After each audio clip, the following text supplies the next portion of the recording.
Wait, why is he here? I wondered. I had come to the prison as a volunteer, providing haircuts to inmates. And there, unexpectedly, was my husband, the same man who had disappeared 15 years ago in a maritime accident. The shock of seeing him alive mixed with overwhelming joy. But he didn't recognize me. He was engrossed in conversation with other hairdressers. Eventually, I left without speaking to him. However, later, the hairdresser who had been attending to my husband revealed something astonishing. Learning the truth from 15 years ago left me utterly stunned. As a hairdresser, I run a hair salon. 15 years ago, at the age of 35, I married Jack, who was 2 years older than me. Our relationship blossomed when he became a regular customer at my salon. One day, while looking at his reflection in the mirror, Jack grinned and said, "Mary, your salon's success is because you genuinely care about your clients." At that time, my salon had just opened its third branch in the same town, with around 10 employees. Jack's compliments filled me with joy, and our conversations during his haircuts were delightful. He often invited me to dinner after closing hours, and our relationship quickly deepened. Before long, he proposed, and we became a happily married couple. After our wedding, we embarked on our honeymoon, a week spent at an inn near the sea. When we returned, our newly purchased home awaited us, ready to welcome the newlyweds. I was in a new place, eager to explore the city with my husband while gazing at the sea. I had filled my guidebook with sticky notes, ready for a leisurely adventure.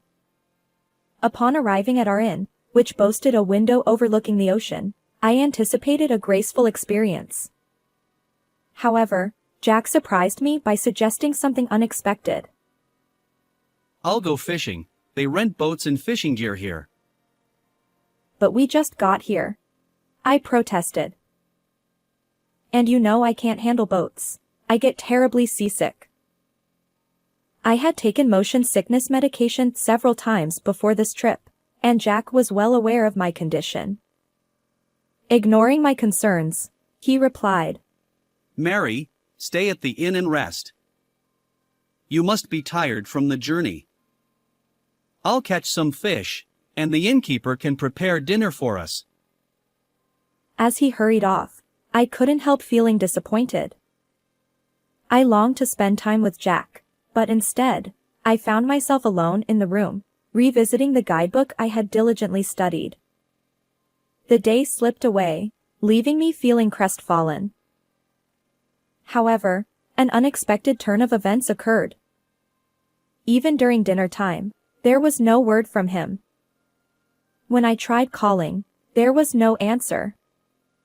The innkeeper confirmed that my husband hadn't returned. Growing increasingly worried, I contacted the local police and filed a missing person report. By then, it was late at night, so I returned to the inn with heavy steps, knowing that the search for my husband would begin the next morning. The shocking news came the following day. "Wait, they found the capsized boat?" I asked, my head spinning. According to the police, they discovered a smartphone submerged along with the boat, but they couldn't confirm his whereabouts. As a result, my husband was officially declared missing. How could this happen? I wondered, feeling numb. The week that was supposed to be our honeymoon turned into a desperate search for Jack. Yet, he never returned. Alone in what should have been our marital home, I looked at the dishes we had chosen together and the chair where Jack was meant to sit in the study. Each item reminded me of him, and tears flowed uncontrollably. How many times did I regret not holding him back that day? A gaping hole had formed in my heart, and before I knew it, 7 years had passed. Since that day, I had been cleaning my husband's study regularly, hoping he would return at any moment. As I dusted the neatly arranged novels and magazines on the shelf, my hand snagged on something, causing books to tumble. Oh no. I muttered. When I bent down to retrieve them, I noticed a brown envelope hidden at the back of the shelf. I hadn't cleaned there before, so it was no wonder I hadn't noticed it. Upon closer inspection, the envelope bore the name of a dubious financial institution, filling me with fear. Realizing this was too heavy a burden to bear alone, I immediately contacted an acquaintance and shared everything. They suggested calling the number written on the envelope to find out what was going on. Little did I know that what awaited me afterward would reveal facts I had been blissfully unaware of at the time. Huh? Jack had a $250,000 debt? I never heard about that. According to my acquaintance's confirmation, my husband incurred significant losses in the stock market and borrowed money from that company to repay it. I was stunned, my mind going blank, and dizziness washing over me. Technically, if I renounced the inheritance, I wouldn't need to repay the debt. However, I learned that doing so would mean letting go of the house filled with memories we were supposed to share. Well, then I'll carry the debt and keep living. I resolved. I put my second and third salons up for sale, downsized the staff to a minimum, and worked tirelessly as a hairdresser to repay the debt. As the years passed and my husband remained missing for 15 years, the $250,000 debt finally seemed within reach of complete repayment. I gradually gained some personal time. During that period, I volunteered. I wanted to see smiles on people's faces, just like Jack's when I cut their hair. Perhaps I had been chasing his shadow all along. One day, as part of a community service initiative, I visited a prison. The volunteer activity involved cutting and grooming inmates' hair. While engaging with the male inmates, I trimmed their overgrown hair and shaved their beards, bringing smiles to their faces. However, my attention shifted to a female hairdresser nearby, and I nearly dropped my scissors in shock. There, before me, stood my husband, the same man who was supposed to have passed away 15 years ago. Wait, Jack? Why is he here? A mix of joy at his unexpected survival and curiosity about why he was in prison raced through me. Jack seemed oblivious to my presence, chatting and smiling with the female stylist. I noticed the dimple just below his left eye when he laughed, a feature that had always warmed my heart. Despite the certainty that this was indeed Jack, I was unable to let go immediately, and time passed without us having a conversation. My heart raced, but I couldn't recall who I spoke to or what we discussed. If that person is really Jack, I might be able to meet with him later and hear what happened. I wonder. After finishing the volunteer activity, I was able to talk to the staff who had been in charge of my husband. However, later, the hairdresser who had been attending to my husband revealed something astonishing. Learning the truth from 15 years ago left me utterly stunned. As it turned out, Jack had successfully faked his own death years ago to escape a massive debt. He bragged about it, claiming he orchestrated an accident and disappeared. The debt was so overwhelming. He chuckled. That's why I decided to vanish. I resorted to theft just to survive. Perhaps he lacked anyone else to impress, as he openly shared these details with the hairdresser. According to her, Jack had rented a boat, intentionally capsized it offshore to avoid GPS tracking, and submerged his smartphone. Then, he escaped on a small lifeboat, leaving everything behind. If stealing gets me out in a few months to a few years, and I get regular meals here, wouldn't it be smarter to ditch the debt? Well, I suppose so. While volunteering, the hairdresser had never delved into such personal conversations with inmates. But now I knew the truth. My husband intentionally burdened me with debt and vanished. Fueled by anger, I immediately sought answers from the prison authorities. they revealed that Jack would be released in 2 weeks after serving about 3 years for repeated theft during the past 15 years. Determined not to miss this chance, I prepared for revenge until his release. And on the awaited day, I was the first to greet him, saying, "Welcome back, Jack." His eyes widened in disbelief. Mary, why are you here? I replied. Surprised? You remembered me. But my smile masked my true feelings. Without delay, I introduced the man standing beside me. Meet my lawyer. He'll help me claim divorce and compensation from you.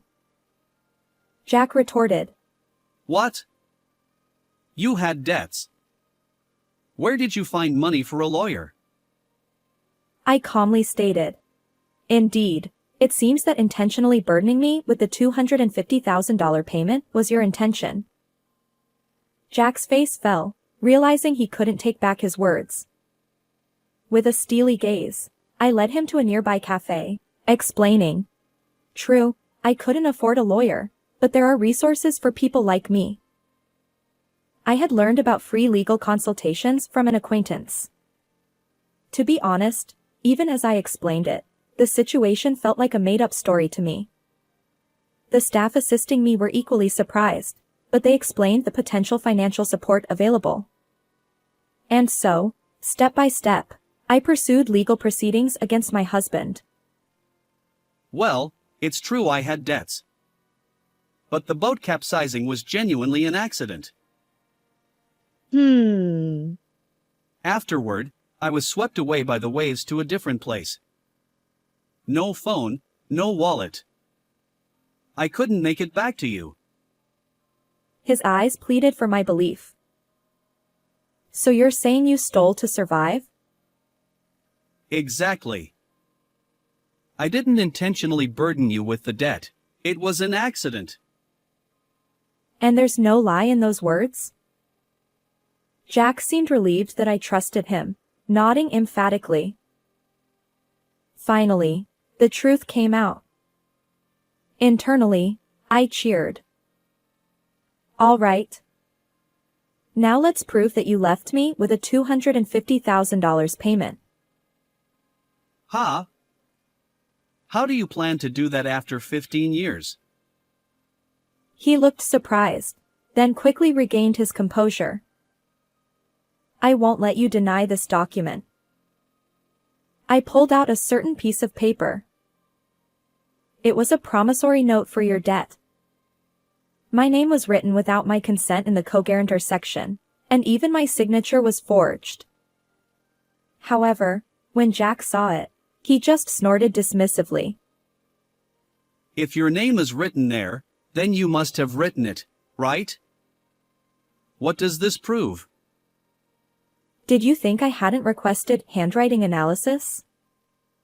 Your handwriting has already been exposed. Seeing my husband struggle for words, I moved on to the next evidence.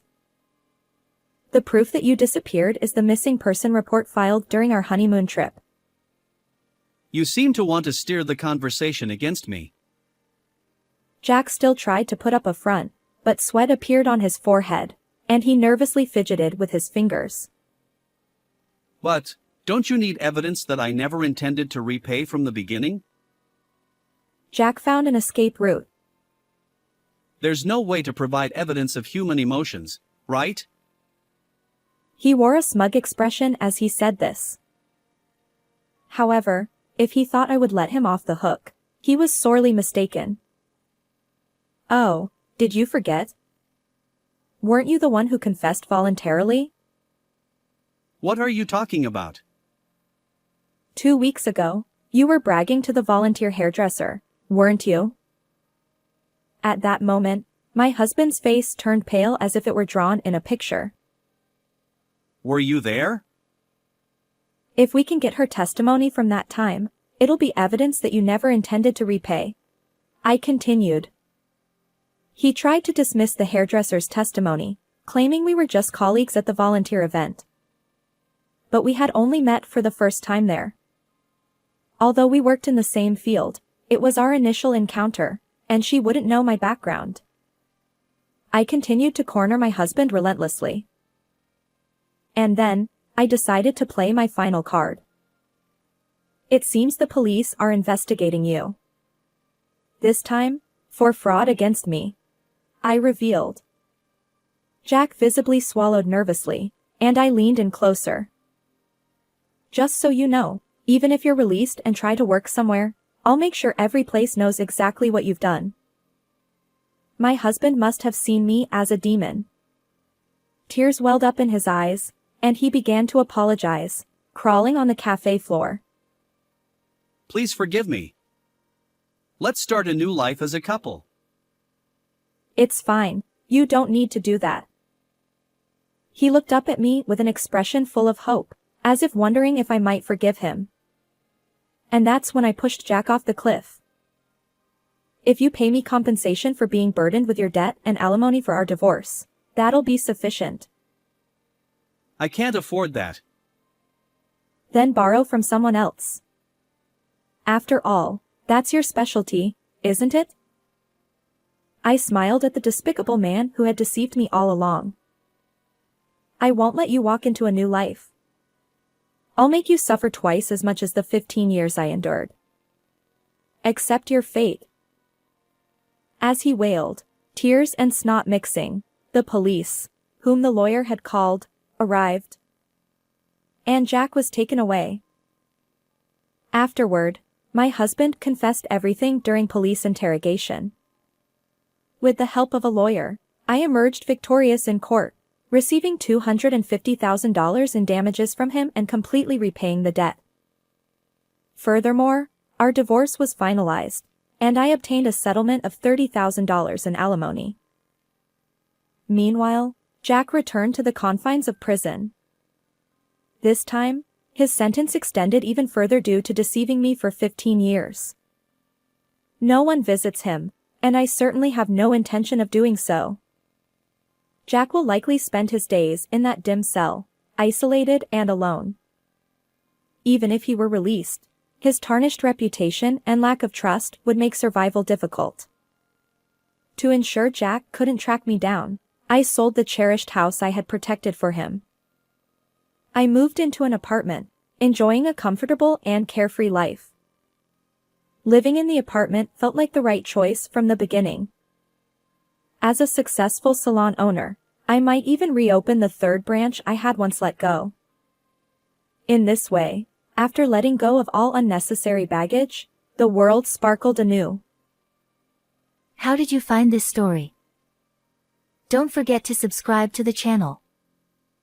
Let's meet in the next video.